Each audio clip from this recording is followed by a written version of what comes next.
Madison, Wisconsin is as good as it gets if you are like me and you love the college sports.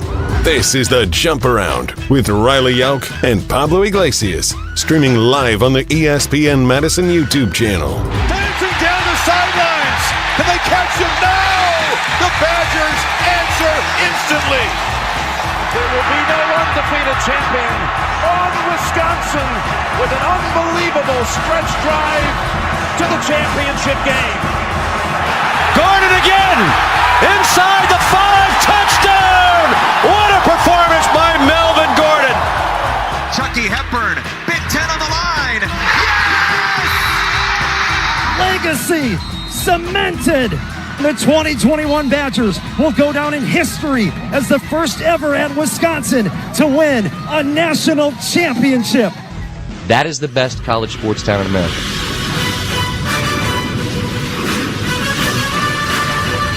That's right.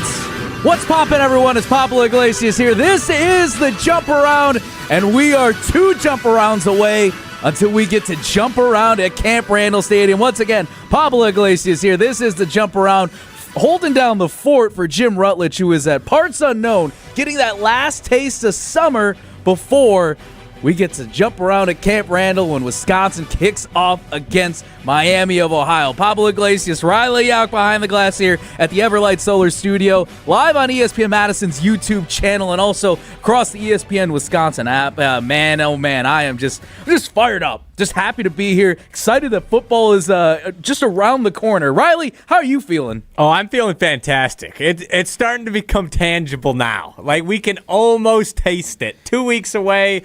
Camp is starting to wind down. You're starting to taper off and get ready for real action. You know the guys are hungry for it.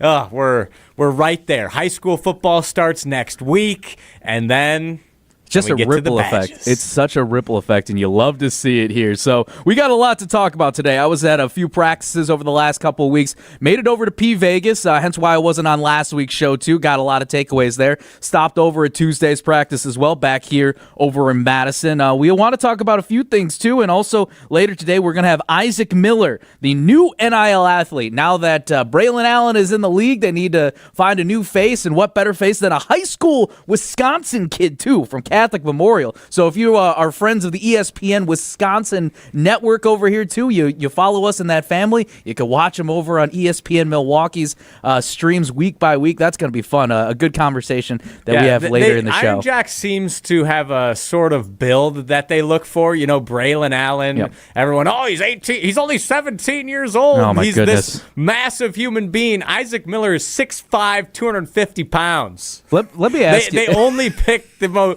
most insane physical specimens of all time. I respect it. Whatever it takes. Get that kid in a Wisconsin uniform. 6'5", 250. And right now he's a 3-star. I am sure the numbers are only going to go up. At first I thought he was going to be a senior, and I was thrown off when he's like, actually, I'm going into my junior season. I'm like, that's amazing. Like, this kid's potential is going to be through the roof. 14 Division I offers. Again, we'll be talking to him later in the episode today. But first I want to get things rolling. Riley, again, I was at P Vegas. Did I miss anything important last week? What was going on? We started the show with a conversation about uniforms and how me and Jim both agree that we need more Bucky in Wisconsin uniforms in general, and that mascots as a whole have sort of been neglected across college athletics. So we want to reintroduce that. I want to see more Bucky around the Wisconsin athletic department as a whole, especially when it comes to uniforms. What else did we talk about? I can't think of anything off the top of my head that was super important, so I think you're okay. Before we head into our first thing, which is the camp report, I was listening to that, and I do want to talk about this. There's 2 ideas. Yes. One, talking with a lot of the Vibes guys, too, from former Badgers. Yep. They were in the red helmet era. I think we need to bring that back. Okay. That was a sweet helmet. So the Vibes guys, Melvin Gordon, Robert Wheelwright, is KD, James, all those guys. Kenzel posted the video or a picture of his red helmet. I'm like, man, we got to bring this back. But there's another one, and this was more of like a rumor circuit. I feel like it's the Halloween game. All black uniforms. That's been a talk across social media. I feel like there's a sick opportunity. Yeah. I think we need to bring that one back. A blackout game. You got the Penn State whiteout. You got all that. I know that the stripe out is fun, but I think if you do a blackout and you plan it around Halloween weekend, it's just we know how spooky Madison gets around that time of the year. It gets active. That's for sure.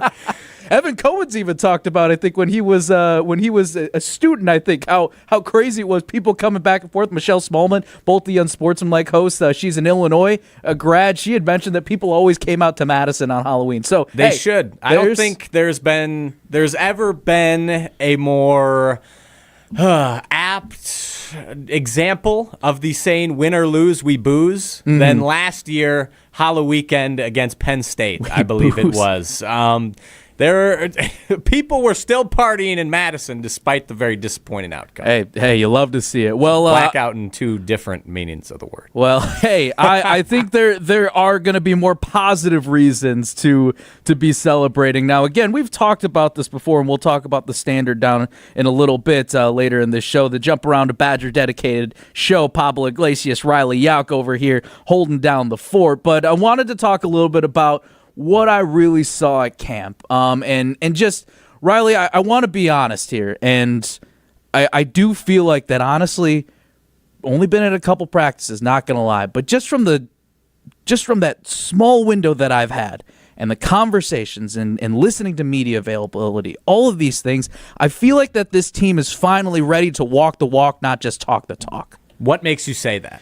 What have you seen that, I guess, changes your perspective? Because I know people were excited coming in last year, too. I think the excitement this year is definitely more tangible. It's more real. We've talked to a lot of people. But what did you see that confirms our suspicions that this team's a lot more legit? Yeah, so to break it down, I would say the things that I took away was at least just watching the live ball drills, too, with the offensive line. And I think, if anything, we got to get Mark Tauscher on here, the Packer Hall of Famer, but also former Badger. He knows an offensive line. Badgers analyst. And actually, you know what's really funny? Because we have been at practice the same days where he's live on Wilde and Tausch, which you could hear on ESPN Madison 100.5, 9 to noon.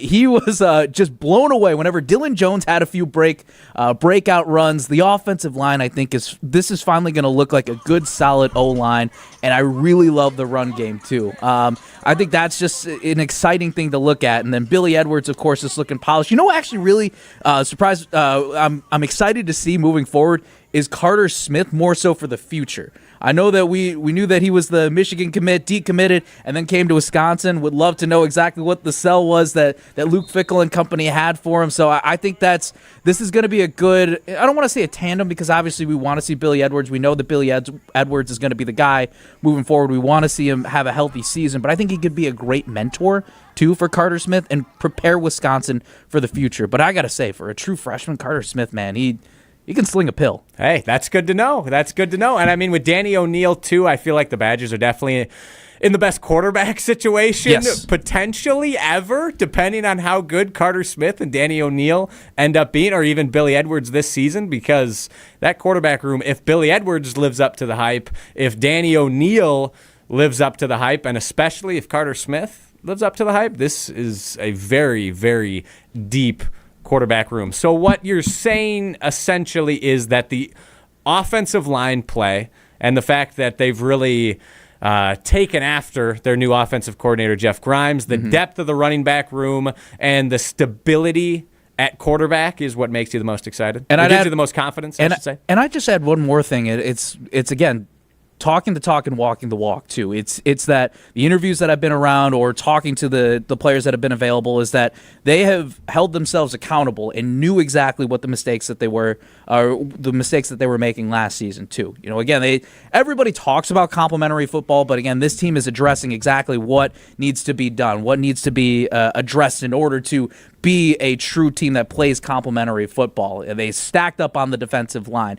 These are some big boys that are pushing close to 300 pounds. I said this on the Damn Sports Show when I was filling in with Corey Sparks over in Beaver Dam, is that, you know what, speed kills, size intimidates, man. And that's that's what this defensive line looks like. Now, I get it. There's more question marks and exclamation points, but I think it's not as spread out as we believe. So, yes, the players do still need to live up to the expectations, all those things. I feel very confident about these transfers that have come in because even just being around the guys, not just from a practice standpoint, we were shooting some extra videos with them in Platteville. They were working with Mark Tauscher, and that was just really fun to see that these guys really love being around each other. They love hanging out. I know that we've had these conversations earlier in the summer with some of the players, is that they are just spending time with each other left and right, and I think that's what's going to make this team closer. Yeah, I actually can confirm that they're spending time with each other because the house that so I am moving across town. I just finished my move yesterday, and there's a group of at least four football players moving into the house next to me, and I don't know who they are exactly. I didn't get their names, but we did I guess show them around the neighborhood, you could say, and I can confirm all four of them are just sitting on their porch hanging out, chopping it up just about every night since they moved in. Now I'm not going to see them since I'm across town, but for about 2 weeks straight, every night they'd be seen sitting out on their porch just talking. So don't know who they are, don't know where they're at on the depth chart, but just to confirm what you're thinking, these guys, they're hanging out outside of practice, which could be huge when things get a little tougher. There's something, too, that I picked up just from the aura of being around practice is that there's just this looser sense. There's this idea, or there's this vibe there where it's, I think the first 2 seasons under Luke Fickell, there felt like, and honestly, the pressure probably still is on. I'm not saying the pressure is completely absolved. There's still a lot to prove this season. But if anything, I do genuinely feel the most optimistic where, honestly, I think the first 2 seasons for me, covering this team and being around this team, is that it for at least felt like kind of the rose tinted lenses right now, where I was so infatuated by the Luke Fickell hire. It's like, again, and Phil Longo and the air raid system, this was going to be cool, but also at the same point, I'm like, okay, is this going to work? Where here I feel a lot more confident with, again, it's knowing that Wisconsin and Jeff Grimes is going to probably bring them back to a little bit more of that traditional style. And Luke Fickell's been up front, though, saying that this isn't going to just be old Wisconsin, but I think it's okay to go back a little bit to your roots. And with the running back room, too, with Dylan Jones, Darian Dupree, and Cade Yakimelli, and I think is it Gideon? I'm trying to remember. Gideon Atuka. Yep. Gideon Atuka. I got to say that one fast. Yeah. Gideon Atuka. Yep. Gideon Ituka. I was trying to get. He was run. I believe with at least the 2s to the 3s, he was pulling out some nice runs too. Yeah, I saw some of the highlights from the Big Ten Network special. Yeah, looking good. It's nice stuff. So I'm just really excited. Again, what excites me too about that is how deep the running back room is. How deep, even with. I think honestly that this running back room could be the most exciting that we've seen in over 10 years just because of its depth. Three-headed monster. I love the idea of the three-headed monster. And I'm not saying that, you have Braylon Allen, you have Jonathan Taylor who have been a part of this program for, they've made their mark, but really look at the rooms at the drop-off. After Braylon Allen and after Jonathan Taylor, what does it look like? I love the fact that this Wisconsin running back room is so diverse, but the drop-off in terms of talent is not far off, and these guys are playing at a pretty high level.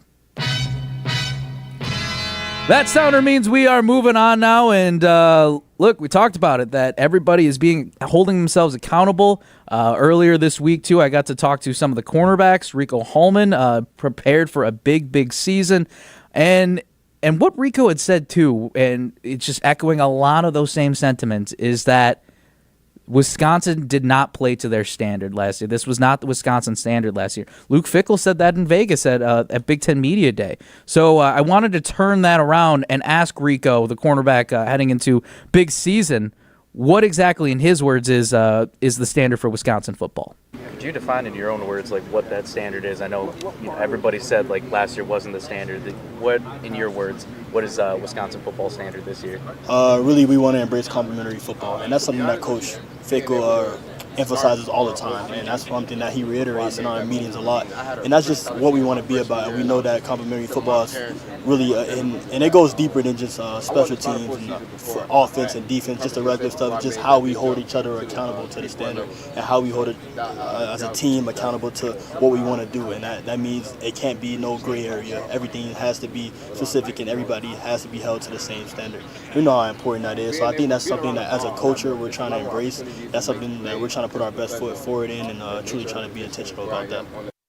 And another thing to add about this, too, is that Rico Hallman mentioned himself, too, that it starts with themselves. It starts with the man in the mirror. He said that he wants to be more of a vocal leader this season, too. So that is what excites me. A guy who already holds himself to a high standard, who, as Paul Haynes, the cornerback coach, said, like, the only thing that Rico needed to do this season was beef up, and beef up he did. He knows this defense like it's the front and back of his hand.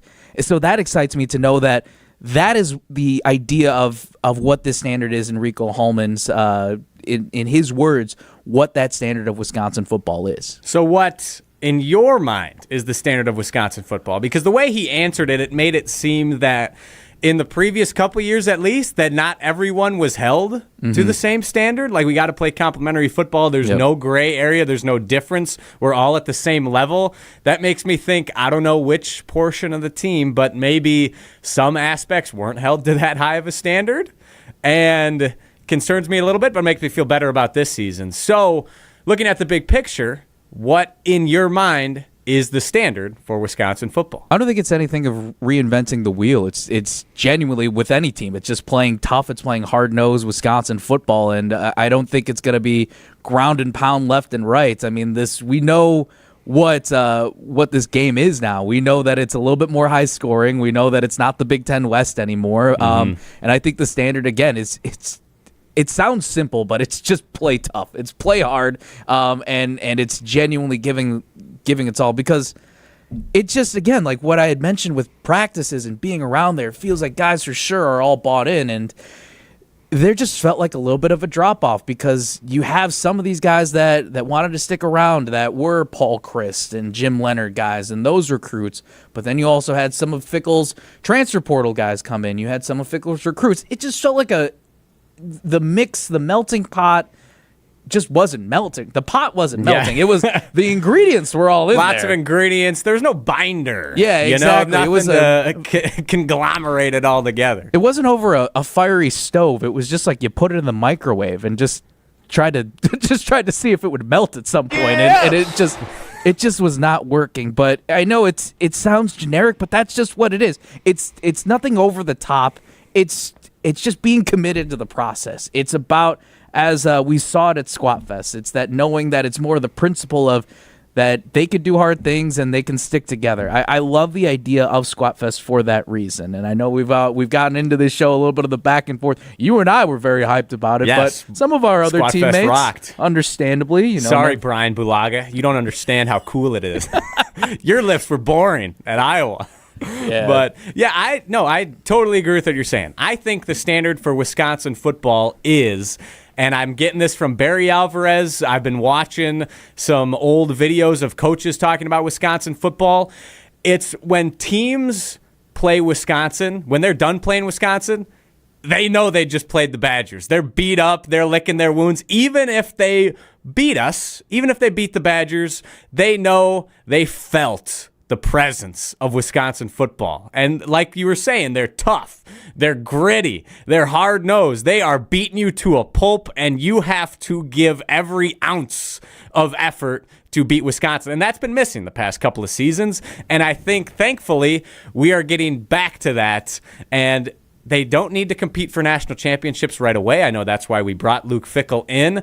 But being in the mix for the Big Ten championship, even if it's not necessarily this year, but in the next couple of years, you're competing for the Big Ten, the national championships will come. I know that this word is thrown out, but I just feel like gritty does genuinely apply. And think about the guys that are in the league. But it applies. Think about the guys that are in the league right now, whether it's J.J. Watt that's retired or T.J. Watt who's in the league now. And it goes back to the conversation that you had with Daryl Peterson at Media Day, saying that J.J. Watt emphasizing, pushing these guys, take their heads off. Body bags. Let's do it. And I know I keep talking about this. That's what I want to see in the first 2 weeks. That's what I want to see in Miami of Ohio. That's what I want to see in week 2 is don't be afraid to get the body bags out, man, because I know everybody always puts so much stock into, 7-8 wins. That's not great. I saw comments, too, is 9 wins minimum, otherwise we fire Fickell. No, that is not what we do here because... That's absurd, but 9 wins would be awesome. Exactly. That'd be great, but where are you going to get these 9 wins? And I'm not saying that 7-8 wins needs to be the consistent standard. That is the standard for 2025.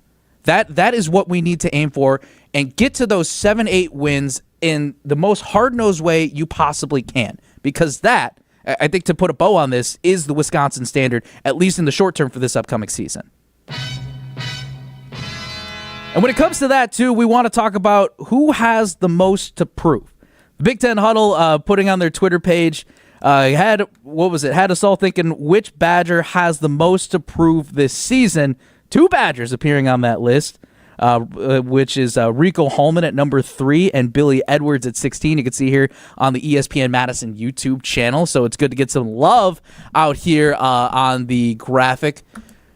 Riley, where do you stand on this one? I'm back and forth on this with Rico Holman and Billy Edwards. Okay, so are you only we're asking which of these 2 Badgers that we have to prove, or no, or just in general. Just in general, okay. And I phrase it that way because I have a cop-out answer. Yeah. Or maybe a couple cop-out answers. I feel like I know where you're going with this. It's Luke Fickell. Yeah. I think Luke Fickell has the most to prove this season. Can he coach a winning Wisconsin Badgers team? I 100% believe he can. I am not saying that to throw shrapnel at him, to throw shade on him, or I don't want anyone to believe I'm doubting him in the slightest, but we need to see it on the field. There are a lot of people who are doubting Luke Fickell this year.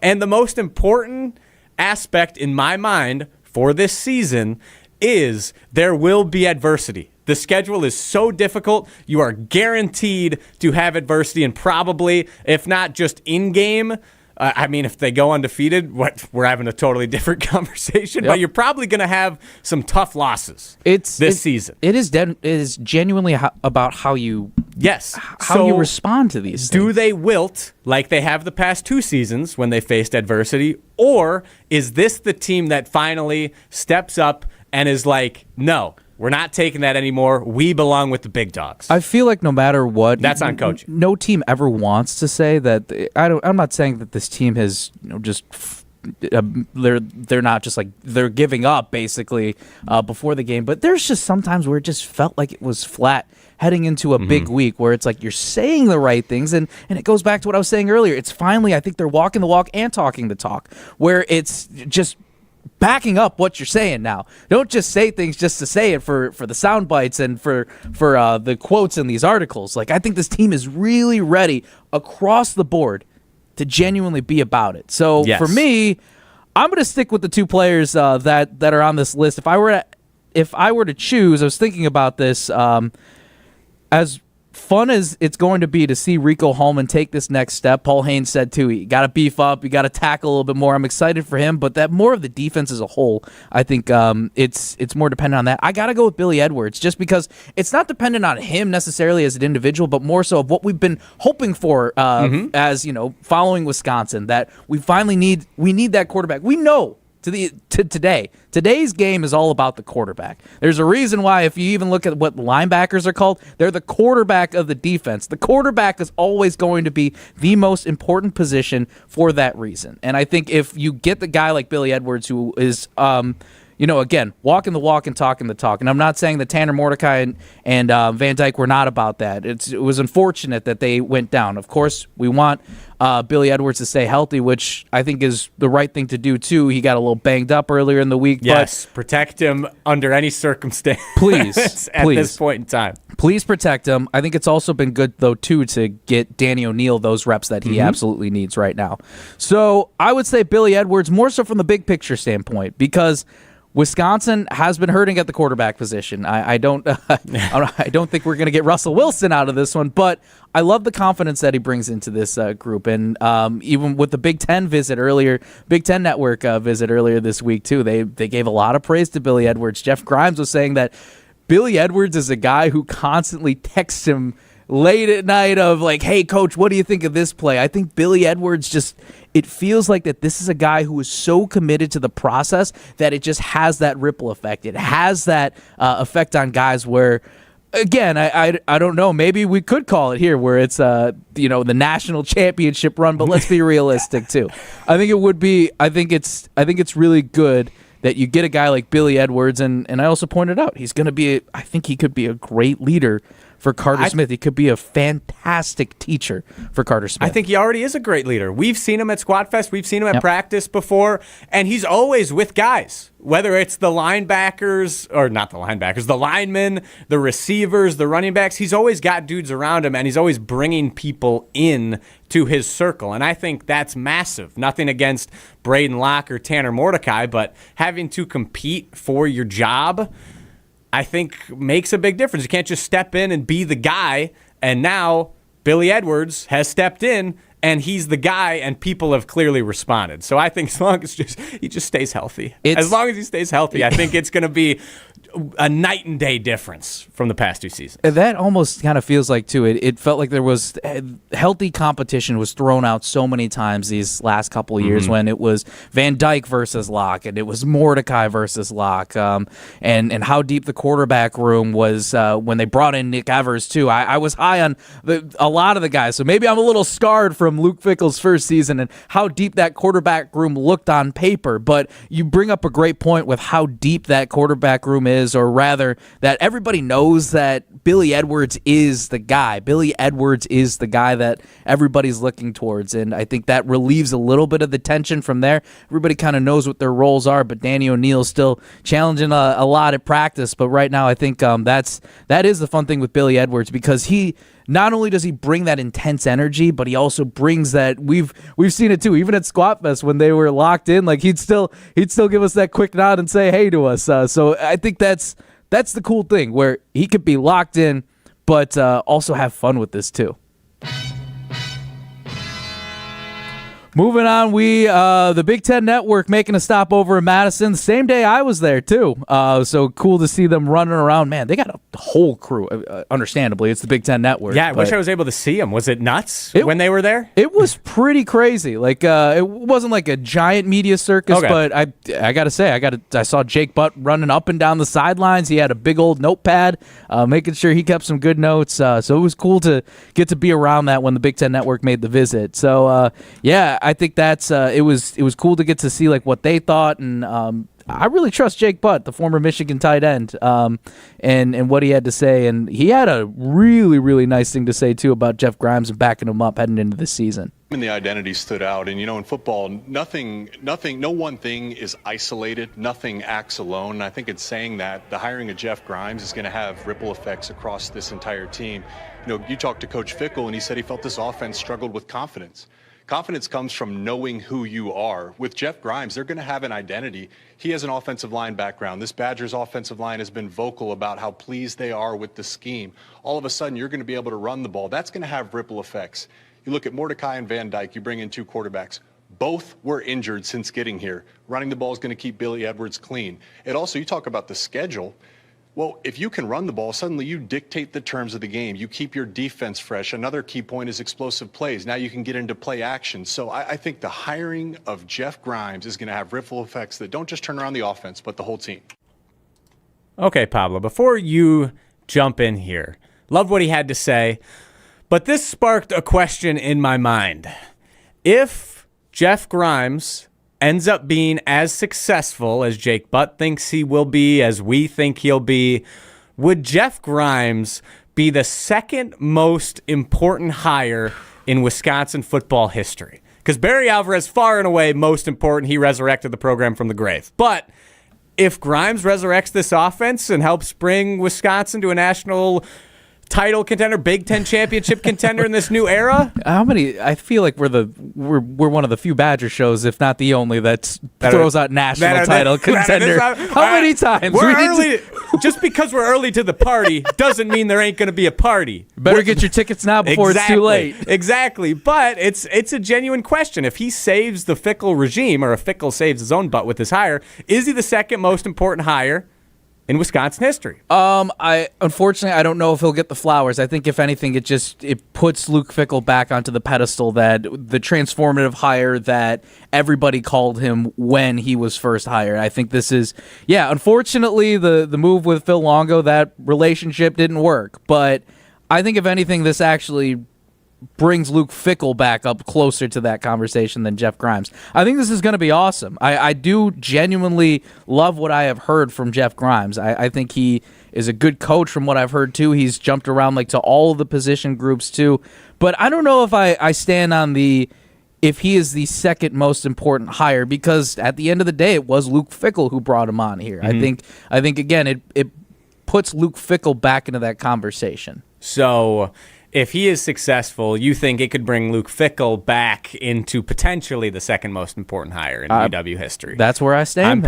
I'm putting words in your mouth right now. Yes, you basically are. You basically are. Well, I do think I will have to take a step back. I was calling the Michigan upset to pivot real quick. You have mentioned. Are you going to backtrack on the Michigan upset? You've called this 3 times now on air. Well, it was mainly because I saw some Bryce Underwood tape today. And is he good?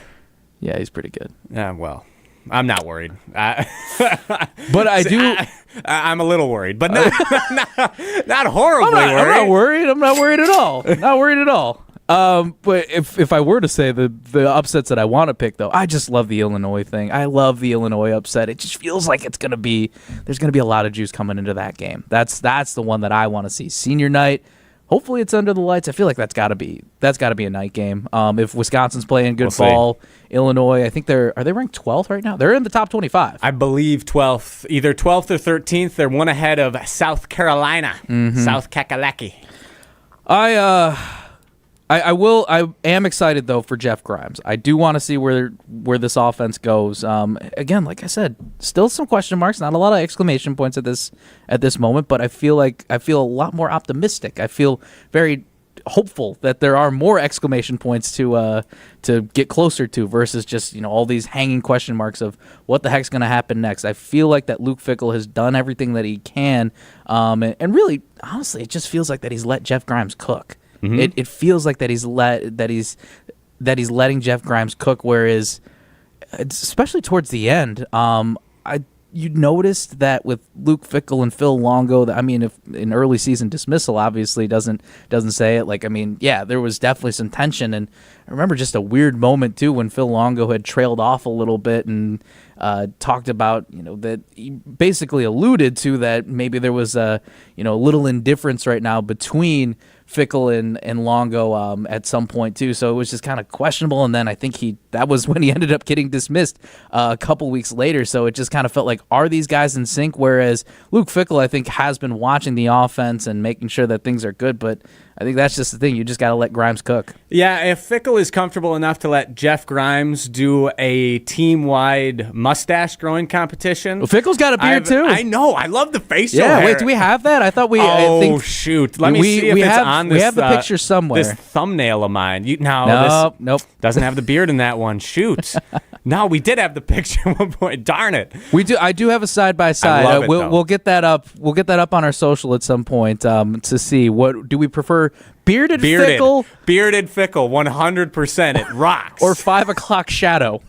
That's 5 o'clock shadow. The bearded Fickell era. Is this where it starts? I think it is. I think it is. Why not? Why not now? I do have one thing that I wanted to share that I also loved too about that why I think Wisconsin is going to be successful under Jeff Grimes is he led a successful rushing attack with Kansas that finished second in the Big 12 last year. I believe somewhere 12th, I think, across all FBS schools too. And I understand that this ranking too out of Fox Sports, the 2025 college football rankings of all of the FBS schools, Wisconsin's at 51st. I feel like that this is a good one. Riley, you felt otherwise? Say that again. What's the stat? The stat is so Wisconsin is ranked 51st out of ranking wise. But the stat that they're the 51st best team the 51st in the country. Best they're team not in the a top country. 50 team in the country. That's absurd.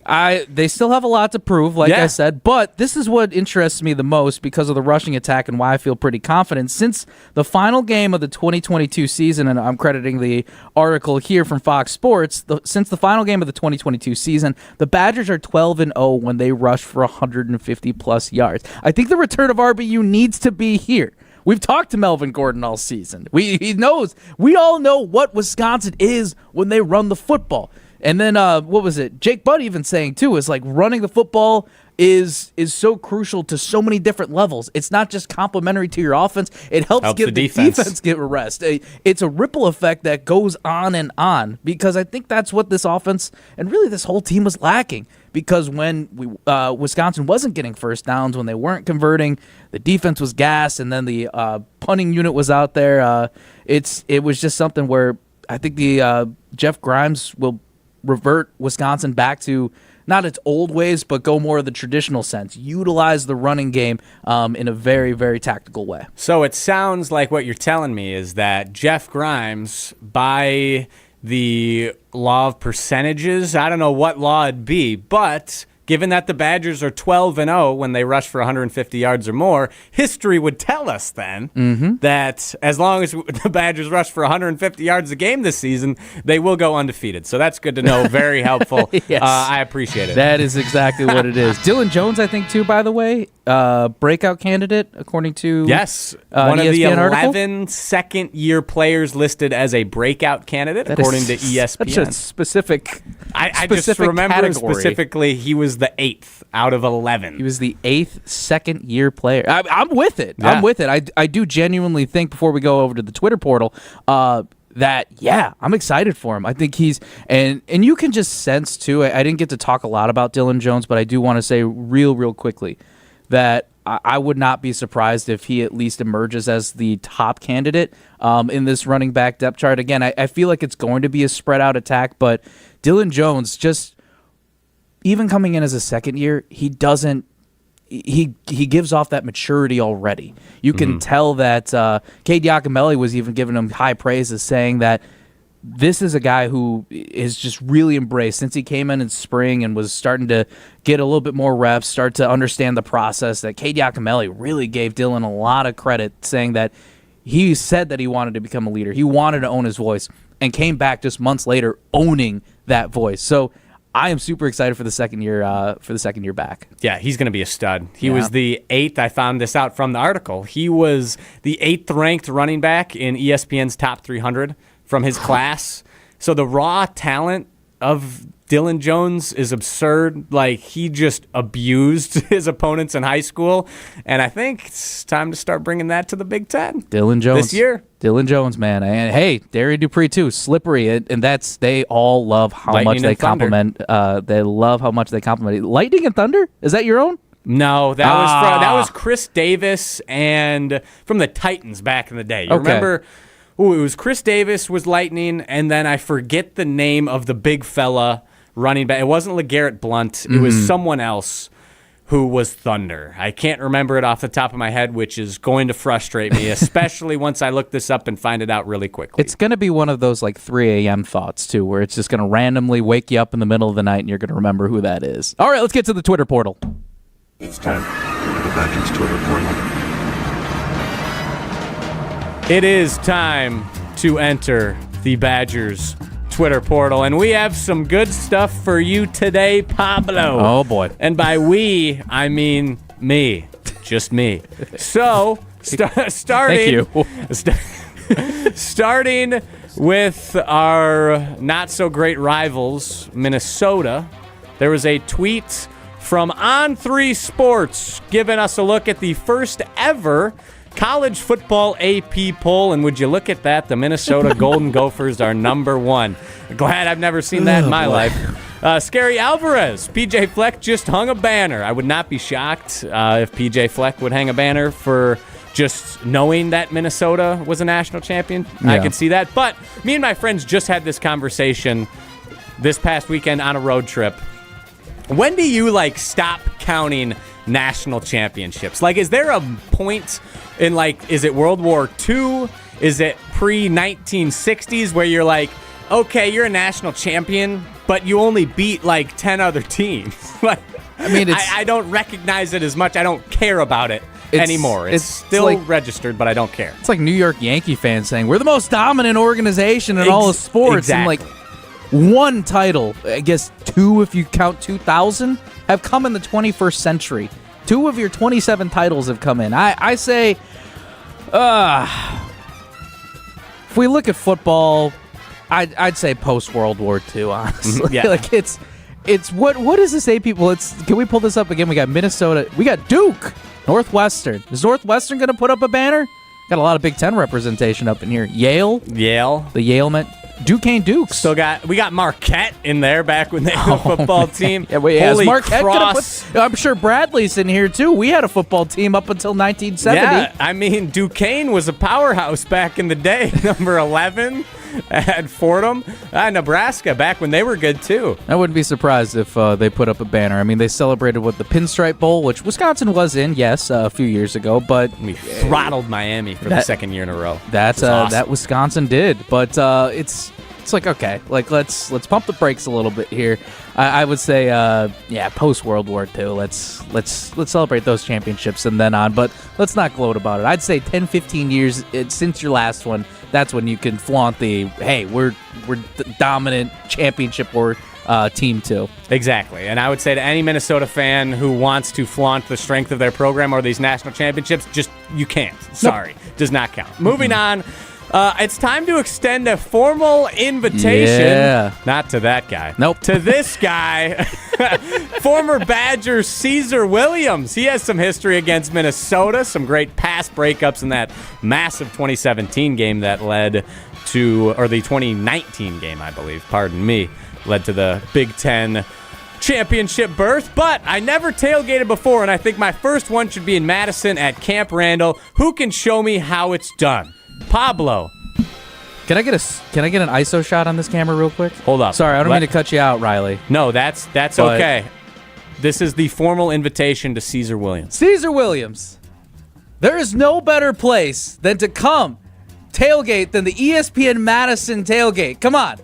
We got free drinks. We got free food. We will treat you like a king because you are absolutely a king. King Caesar needs to come to Madison and party with us over at our tailgate. We'll run out the red carpet for you. We'll give you the VIP treatment. Come to our, join the pregame show too. Vibes are high all the time at our pregame party. You can't miss it, man. Come tailgate with us. Hail Caesar! How'd that go? I think that was good. We're going to post that on social media and see what Caesar Williams thinks. I would love to have him at a tailgate. I would love it. I love it. Caesar's a great guy. I got to cover him in my first season. That whole defensive unit, man, that defense was just filled with dogs left and right, man. That team, the one, Nick Nelson, Derek Tyndall? No, it was the 20. They were a couple years before. This is 2019. It was the 21 season. That was my first year. So it was Caesar. Nelson was in the backfield, or not the backfield, the secondary, and that was when we had Leo Chanel, Jack Sanborn too, Keanu Benton coming off the line, Matt Henningsen, Nick Herbig. That defense, man, was just Colin Wilder. Yes, Grit Factory. Colin Wilder, the Grit Factory. That was when the Grit Factory was born. Man, come on. Like I said, that defense, I don't know how to split it. That defense deserved just a little better. Yep. That they did. All right. Hopefully Caesar Williams accepts our invitation and we can see him. And all our fans, if you come to one of our tailgates, you can see him too. Hopefully sometime this fall. Moving on to last but certainly not least, going back to some rivalry discussion from Parker Fox Truther. This is another Minnesota fan. Too many of them out here. Of the 3 following schools, Iowa, Wisconsin, and Minnesota, at Groch, which is the closest to being considered a blue blood football school? I didn't include the answer because it was like, Minnesota, because they have the national championships. Oh, they were ranked 1. Don't forget that. Exactly. The first ever. Yeah, that's. I feel like that's what the banner that Fleck would put up to go back to that first one is first ever number one ranked school, the first ever AP poll. That's like, get out of here. So quickly here. To wrap this up, Iowa, Minnesota, or Wisconsin, who's genuinely closest to being a blue blood? Oh, you got to go Wisconsin, and it's not a homer reason. I think Iowa is pretty close to it too, just based off of like who they produce and everything. Tight end U is a legitimate thing. I'll give them that. I will give them that. They got some beasts that came out of there. But I mean, Wisconsin, you just know traditionally too. I mean, why is Minnesota in the conversation? It's because they were good in the 40s and the 30s. They were a powerhouse back then. Blue blood. Back during the Great Depression, Minnesota was awesome at football. Yeah. That's just a cope, but I love including things that piss me off. So this is how I have my fun and get to rant. Oh, man, oh, man. Well, that'll do it for the Twitter portal. Yeah. Boy, oh, boy. Minnesota is a blue blood. That's just rough there. Well, before we get going, insult to blue bloods everywhere. That it is. This has been the Jump Around a Badger dedicated show. Pablo Iglesias, Riley Yauk here. We will get to Isaac Miller, the defensive end for Catholic Memorial. 14 Division I offers an NIL deal with Iron Jock. You'll start to see him too in a commercial rolling out later this fall. But we will talk to him in a little bit. But first, we will hear from our friends at Steinhoffel's. Steinhoffel's Labor Day sale is on now. Save 10% off store-wide or use Steinhoffel's 36-month 0% financing. Plus, get great deals like a Sealy mattress just $199, this queen bed just $489, a dining table $599. Plus, save up to $700 on Tempur-Pedic adjustable base sets and use 60-month 0% financing. Steinhoffel's is Wisconsin's furniture and mattress leader. Shop in-store or online at steinhoffels.com. Welcome back to the Jump Around a Badger dedicated show. We are thrilled to be joined by Isaac Miller, edge rusher out of Catholic Memorial. Man, he's got a bunch of different D1 offers. And also, to mention this too, he is the new face of Iron Jock. So Jump Around fans, if you're watching here on the ESPN Madison YouTube stream, you're going to see him first and foremost right here in this interview, and then you're going to see him throughout the fall in between breaks too. Happy to welcome Isaac Miller, man. Welcome to the Jump Around. How are we feeling today? Feeling good. Thank you for having me. Of course. And also, too, like for our fans here, part of the ESPN Wisconsin family, you'll get to see him. Again, he's an edge rusher at Catholic Memorial. ESPN Milwaukee is the home of Catholic Memorial football. So we'll get to see a lot of tape of you over this season, man. But getting ready for the season for Catholic Memorial, too. You were team high in sacks last season and forced fumbles. How you feeling coming into this season? I'm feeling good. The team's looking good. We've been in the weight room, been going hard at practice. We're just looking strong this year. Nice. Do you have any personal goals for the season this year? Like, did you add 10 pounds of muscle or something like that? You already led the team in sacks and fumbles last season. What are you looking to do this year? This year, really, personally, I want to have double-digit sacks, lead the team again, but just keep growing on what I had last year, because last year was just my first year on varsity. So I want to excel. I want to show everyone what's good. Yeah. First year on varsity, and you've got 14 Division I offers.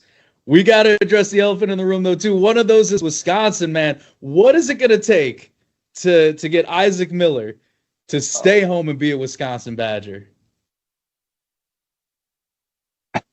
I couldn't tell you right now. I don't know.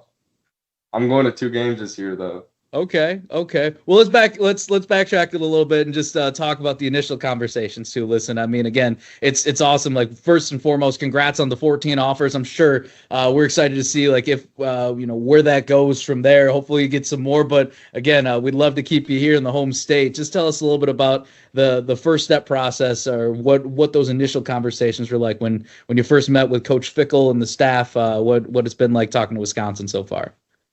I mean, they've all been really great. Always good at contacting me. But just at the start, it was just good to, meet and like base level questions, like life. They always are asking about my life, how I am. I think it's just good that they're always checking in. Yeah. What about Wisconsin appeals to you right now? Obviously, you got 14 very large blue blood programs reaching out to you, but what specifically about Wisconsin has stuck out to you so far?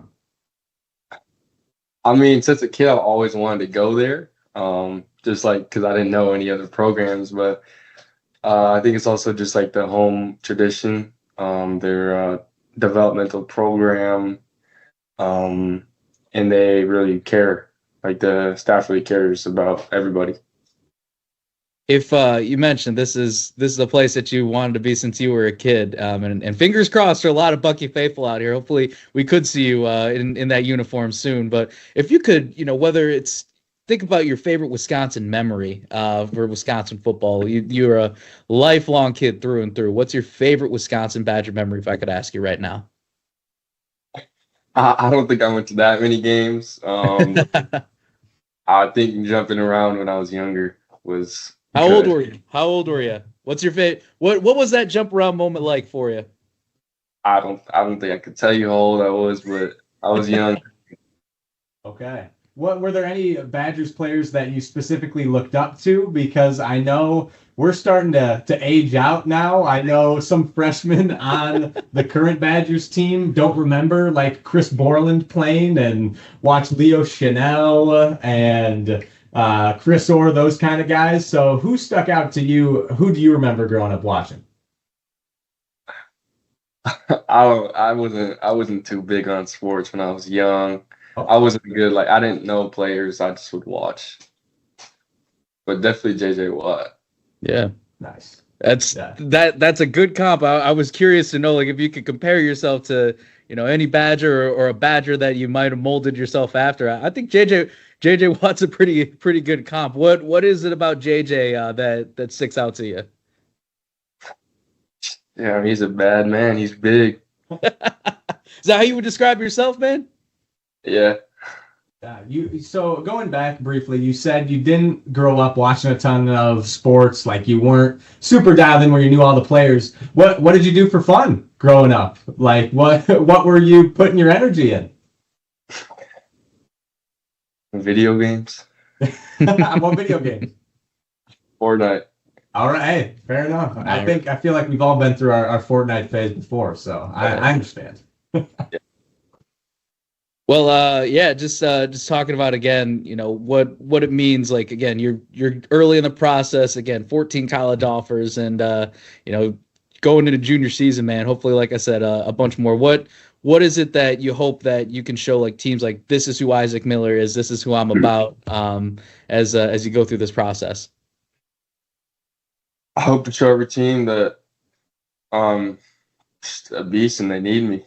Honestly. And I'm a good human, good family. Like outside of football, I'm just like a good guy.